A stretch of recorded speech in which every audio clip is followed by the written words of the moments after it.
Hello नमस्कार dear students and parents, स्वागत है आप सभी का नीट शास्त्र पर। मैं हूं डॉक्टर प्रतीक सिंह। इस वीडियो में बात करेंगे कि अभी तक नीट यूजी 2024 में क्या क्या डेवलपमेंट्स हुए हैं। अभी तक सारा का सारा डेवलपमेंट, क्या इश्यूज हैं बेसिकली। तो जितने भी इवेंट्स अभी तक हुए नीट यूजी 2024 को लेकर, वो सारे के सारे इवेंट्स डेट वाइज हम एक बार समझते हैं कि हो क्या रहा है एक्चुअली, कितना डेवलपमेंट है, क्या होने वाला है फ्यूचर में। जब पास्ट इवेंट्स को एक बार हम देख पाएंगे और उसको एनालाइज करेंगे, तब हमें पता चलेगा कि अभी एक्चुअली डेवलपमेंट कितना हुआ है, क्या रीनीट हो सकता है या नहीं हो सकता है। रीनीट अगर होगा तो भी बहुत सारे स्टूडेंट्स को बेनिफिट उसका मिलेगा, बहुत सारे स्टूडेंट्स को बेनिफिट मिलेगा। और रीनीट अगर नहीं होता है तो बहुत सारे स्टूडेंट्स को इसका लॉस होगा। लेकिन रीनीट होने से ऐसे भी बहुत स्टूडेंट्स हैं जिनका लॉस हो सकता है इन द कमिंग फ्यूचर। जिस बच्चे ने सच में मेहनत करके 680, 690, 695 नंबर, 700, 705 नंबर लाया है, उनके लिए कहीं ना कहीं एक तरह का ये लॉस भी है। हालांकि कोई बच्चा अपने रैंक से सेटिस्फाइड नहीं है तो ये पर्सनल चॉइस है। लेकिन क्योंकि पेपर लीक का मामला इतना ज़्यादा बड़े लेवल पर भी इस समय पे है, तो रीनीट करवाना या रीनीट जो है वो सच में स्टूडेंट्स को एक जस्टिस देगा। और अगर रीनीट होता है तो बहुत सारे स्टूडेंट्स को प्रिपेयर करने का टाइम नहीं भी मिलेगा।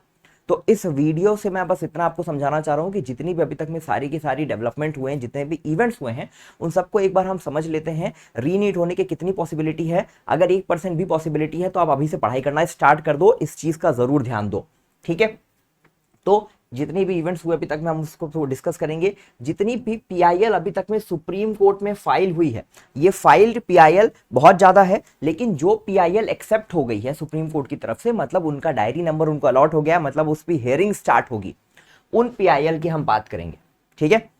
हाई कोर्ट्स में अभी तक में कितनी पीआईएल फाइल हो गई और एक्सेप्ट हो गई है, इसके बारे में बात करेंगे। ये दोनों जितनी ज्यादा होंगी, ठीक है, केस जीतने की पॉसिबिलिटीज उतनी ज्यादा होंगी। सुप्रीम कोर्ट उसको या हाई कोर्ट उसको बहुत ज्यादा सीरियसली लेगा और रीनीट के चांसेस बढ़ेंगे। तो ये दोनों एक इंपॉर्टेंट फैक्टर है। इसके अलावा आयुषी पटेल का जो भी इशू है, ठीक है, उसको हम थोड़ा सा डिस्कस करेंगे 1-2 मिनट। और रीनीट होने की कितने चांसेस हैं, ये हम एआईपीएमटी 2015 के सुप्रीम कोर्ट के डिसीजन से इसके बारे में जानने की कोशिश करेंगे, समझने की कोशिश करेंगे। पिछली बार नीट जो है वो 2016 से हो रहा है। 2016, 17, 18, 19, 20, 21, 22, 23, 24, इतने साल आपका नीट का एग्जाम हुआ है। इसके पहले आपका एआईपीएमटी होता था। इसके पहले नीट एक बार और हुआ है 2016 के पहले 2013 में, ठीक है, 2013 में। 2015 में नीट एआईपीएमटी का पेपर 2 बार हुआ था। वो पेपर लीक की वजह से 2 बार करवाया गया था। 2016 में जब एग्जाम हुआ था तो उस साल बहुत क्लियर नहीं था कि एआईपीएमटी होगा या नीट होगा। मतलब स्टेट के जब एआईपीएमटी होता था उस टाइम पे सिर्फ ऑल इंडिया की 15% सीट्स पे ही काउंसलिंग होती थी एआईपीएमटी में। बाकी सारे स्टेट्स, उत्तर प्रदेश हो गया, मध्य प्रदेश हो गया, दिल्ली हो गया, ये सब अपना individual state wise medical PMT का एग्जाम करवाते थे। तो 2016 में जब ये इशू आया था, 2016 में भी नीट का एग्जाम 2 बार हुआ था, लेकिन वो पेपर लीक की वजह से नहीं हुआ था।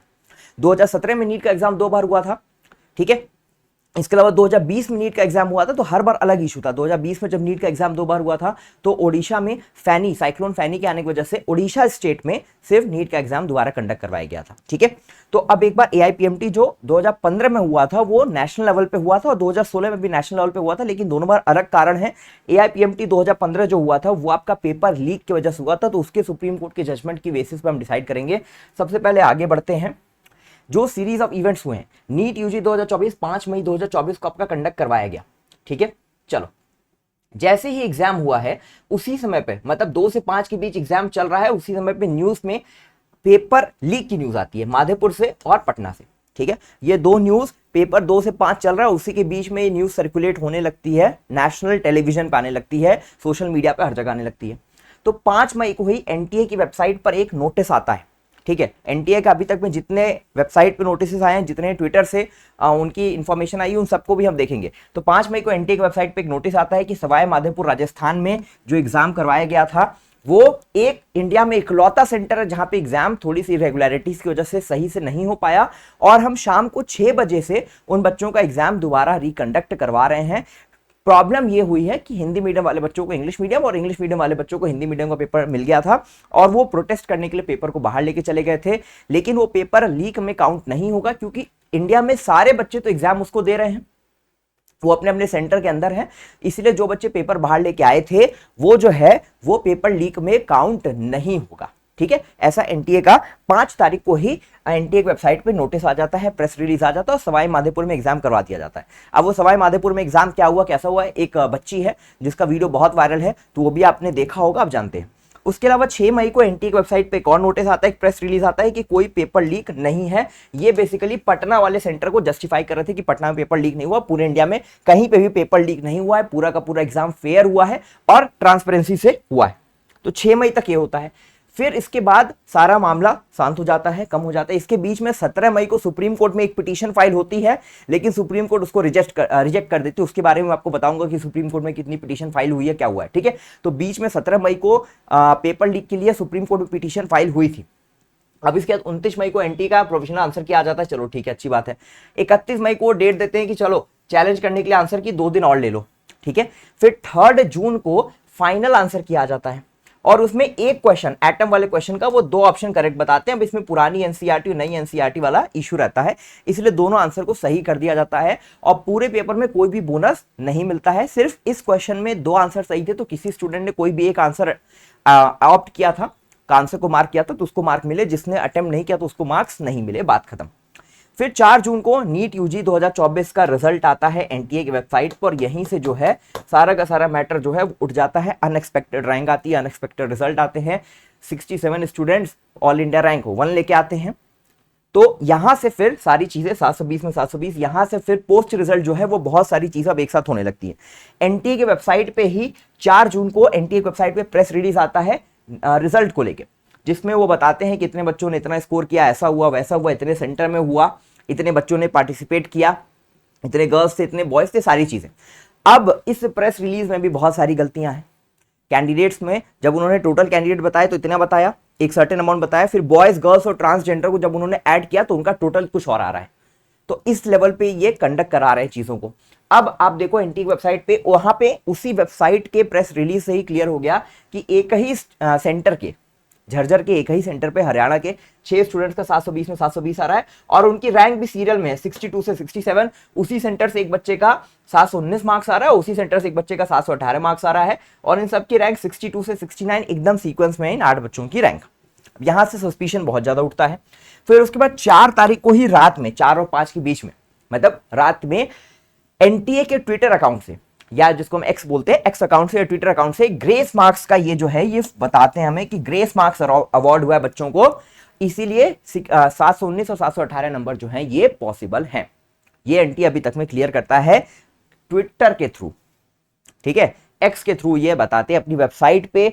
एनटीए की नीट की वेबसाइट पे कहीं पे भी ग्रेस मार्क्स का कोई रूल नहीं है, ना ही एमसीसी की वेबसाइट पे है, तो कहीं पे भी ग्रेस मार्क्स आज तक नीट के एग्जाम में नहीं दिया गया है। एआईपीएमटी या मेडिकल एंट्रेंस के एग्जाम में आज तक ग्रेस मार्क्स नहीं दिया गया है और इसका हवाला उन्होंने दिया 2018 में जब क्लैट में ग्रेस मार्क्स दिया गया था उसके बेसिस पे, ठीक है।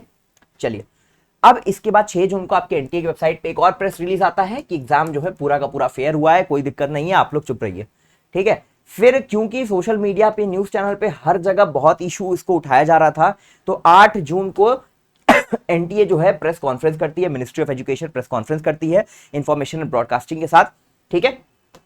प्रेस कॉन्फ्रेंस में फिर सारी चीजें सेम, कोई भी ग्रेस मार्क्स का ना इन्होंने फॉर्मूला बताया, कुछ भी नहीं किया, रिपोर्टर्स के आंसर्स भी करेक्टली नहीं दिए, ठीक है। अब इसमें सुबोध कुमार जी थे, मिस्टर सुबोध कुमार, बगल में शेफाली मैम थी, शेफाली बी शरण मैम से मैं मिला हुआ हूं। मैंने ministry of information and broadcasting के साथ अपनी बुक पब्लिश की थी, कैरियर कॉलिंग, अमेजॉन पे अवेलेबल, आप उसको देख सकते हो। तो नीट काउंसलिंग या नीट करियर में मैंने ministry of information and broadcasting के साथ भी मैंने बुक पब्लिश किया, शेफाली मैम के साथ मैं मिला हुआ हूँ, उनसे मैंने कांटेक्ट करने की भी कोशिश की, बट ऑब्वियसली रिप्लाई नहीं करेंगी, ठीक है। मैं तो बहुत छोटा सा एक मेडिकल स्टूडेंट हूँ फाइनल ईयर का।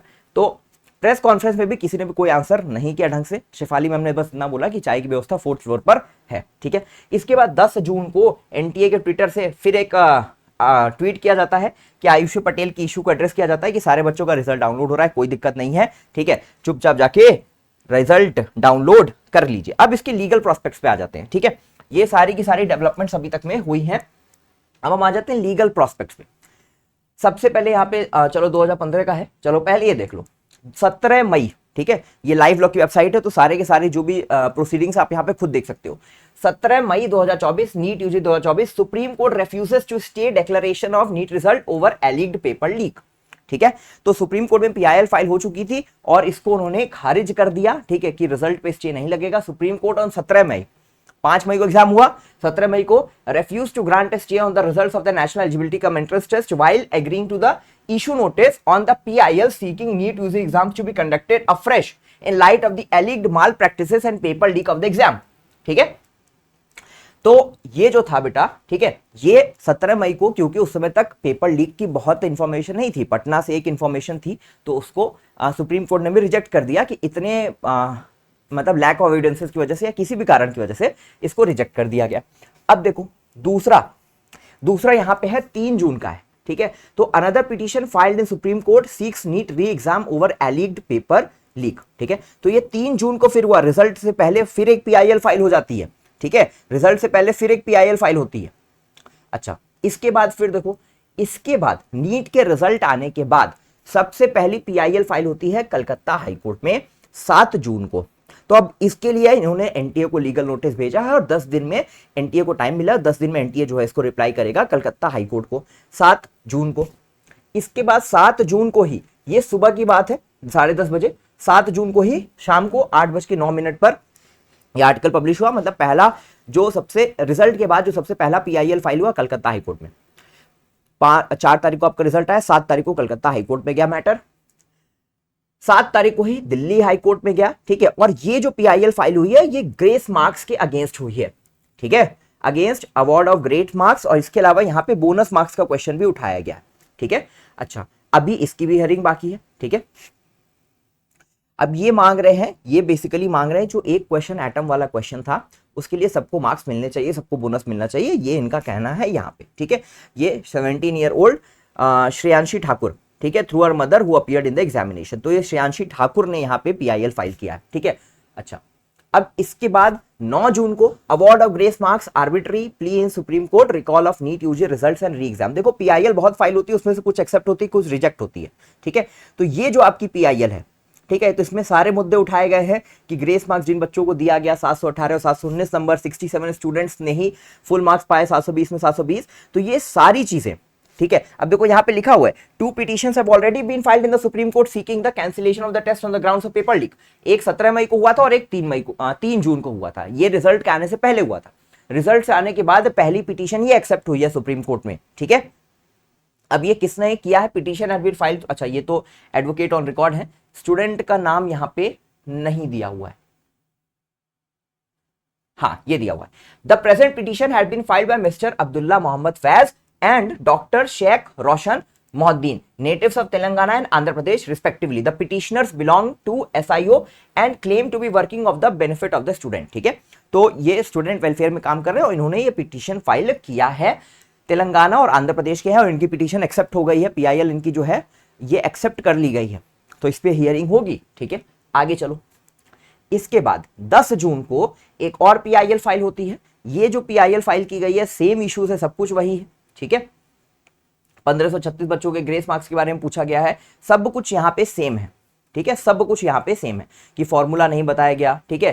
सीसीटीवी फुटेज अगर देखा गया तो 1563 बच्चों का क्या हुआ, ठीक है। तो सारी चीजें 718 719, ठीक है, और बैकडोर एंट्री मतलब पेपर लीक की बात की गई है, सब कुछ यहाँ पे। अब ये केस डिटेल्स कौन है, ये जारीपीती Kartik versus National Testing Agency NTA and others, ठीक है। अब ये स्टूडेंट ने ही पीआईएल फाइल की है, जब तक स्टूडेंट्स फाइल नहीं करते हैं तब तक बहुत ज्यादा उसका बेनिफिट नहीं होता है, ठीक है। इसलिए आप देख रहे हो जो बड़े बड़े एजुकेटर्स वो डिमांड कर रहे हैं कि स्टूडेंट्स जो है वो इसमें जब प्रूफ देंगे तब जाके केस जो है वो स्ट्रांग बनेगा। अब लास्ट में आ जाते हैं, तो पीआईएल सुप्रीम कोर्ट में एक ये पहली है, एक ये दूसरी है। सुप्रीम कोर्ट में 2 पीआईएल है जो एक्सेप्ट हो गई, जिनका डायरी नंबर वगैरह सब अलॉट हो गया है। ये 7 जून की ये दिल्ली हाई कोर्ट की और 7 जून की कलकत्ता हाई कोर्ट की, तो 2 हाई कोर्ट्स में है। इसके अलावा बॉम्बे हाई कोर्ट में भी गया है पिटीशन, ठीक है, पब्लिक इंटरेस्ट लिटिगेशन गया हुआ है, तो वो एक्सेप्ट होगा तो फिर यहाँ पे मैं आपको जरूर उसके बारे में बताऊंगा। तो 2, एक कलकत्ता हाई कोर्ट, एक दिल्ली हाई कोर्ट और 2 सुप्रीम कोर्ट।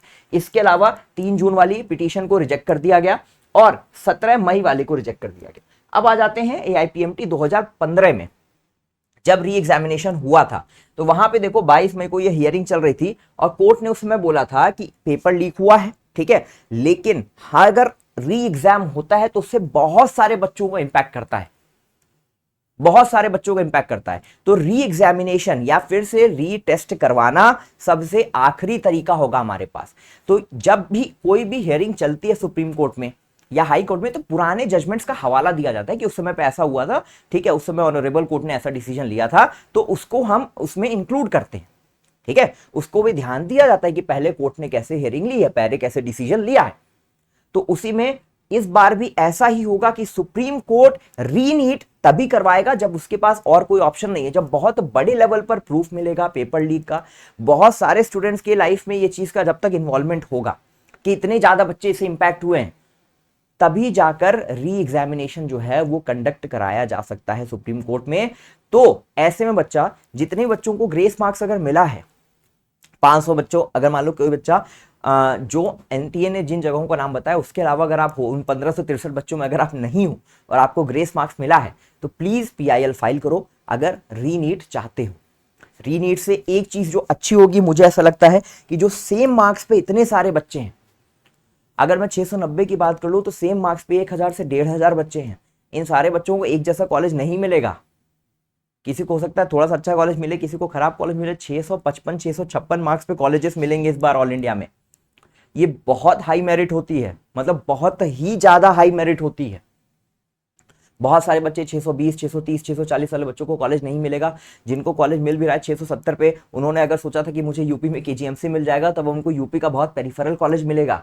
अगर री एग्जाम होता है तो आपको फिर से एक मौका मिलेगा, 1 महीने का मिनिमम टाइम आपके पास रहेगा। मैं आपसे रिक्वेस्ट कर रहा हूं अभी से पढ़ाई करना स्टार्ट कर दीजिए। सुप्रीम कोर्ट में 2 पीआईएल ऑलरेडी है और 2 आपके हाई कोर्ट्स में, दिल्ली और कलकत्ता में और भी पीआईएल फाइल होगी आने वाले टाइम में। और ये मैटर जो है ये नेशनल लेवल पे आ चुका है, बहुत सारे स्टूडेंट्स इन्वॉल्व हैं, बहुत बड़ा मूवमेंट एक तरह से स्टार्ट हो चुका है पूरे इंडिया में। तो रीनीट की पॉसिबिलिटी, मुझे ऐसा लग रहा है कि 2015 में जैसे रीनीट हुआ था उस समय से तो अभी के टाइम में सोशल मीडिया बहुत ज्यादा एक्टिव है, स्टूडेंट्स बहुत ज्यादा एक्टिव हैं, बहुत बड़े बड़े टीचर्स हैं, बहुत बड़े बड़े लॉयर्स हैं, एडवोकेट हैं जो भी इस मुद्दे को सुप्रीम कोर्ट में रिप्रेजेंट कर रहे हैं। तो रीनीट की पॉसिबिलिटी बढ़ते जा रही है। इसके पहले वीडियो मैंने आपको बोला है कि रीनीट के चांसेस पूरे के पूरे, अब मुझे ऐसा लग रहा है कि थोड़े चांस बन रहे हैं, अब ये बढ़ रहे हैं थोड़े।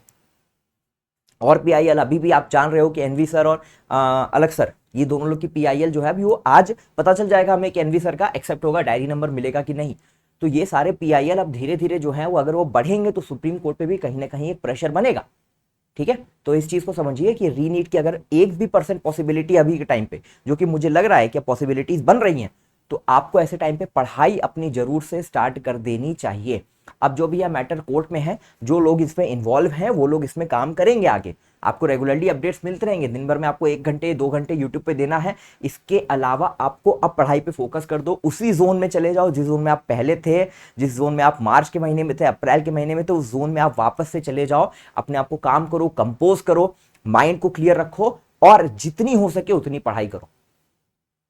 अगर रीनीट होता है अच्छी बात है, नहीं होता है तो भी आपकी पढ़ाई कभी वेस्ट नहीं जाती है, इस चीज का ध्यान रखना। तो मैं बस आप लोगों से रिक्वेस्ट कर रहा हूं कि रीनीट की पॉसिबिलिटीज बन रही हैं, तो ऐसे में जरूरी है कि आप लोग पढ़ाई जो है वो स्टार्ट कर दीजिए। इस वीडियो में जितना मुझसे मेरे लेवल पे नॉलेज मेरे को मिल सकती थी वो सब कुछ मैंने आपको बताने की कोशिश की है। बाकी सुप्रीम कोर्ट के एक एडवोकेट है, लॉयर है, जिनसे मैं भी कांटेक्ट टच में हूँ, मैं भी रेगुलरली टच में हूँ। उनको मैंने इनवाइट भी किया है कि वो मेरे चैनल पर आकर इसके बारे में डिटेल में स्टूडेंट्स को समझाएं कि लीगल प्रोसीडिंग्स किस तरह से होती हैं और ये सारा मुद्दा आगे कैसे टर्न लेने वाला है, किस तरह से आगे ये चीज़ें चलने वाली हैं। तो उनको मैं जल्दी इनवाइट करूंगा। कल हालांकि मैं उनको बुलाने वाला था, आज में भी वो वीडियो या तो हम लाइव करेंगे या तो हम यूट्यूब पर उसके वीडियो जरूर डालेंगे, ताकि लीगल प्रोसीडिंग्स आपको समझ में आए और रीनेट के चांसेस कितने हैं वो मुझे इससे ज़्यादा बेटर बता पाएंगे। तो उनका वेट करते हैं, तब तक पढ़ाई जरूर स्टार्ट कर दीजिए।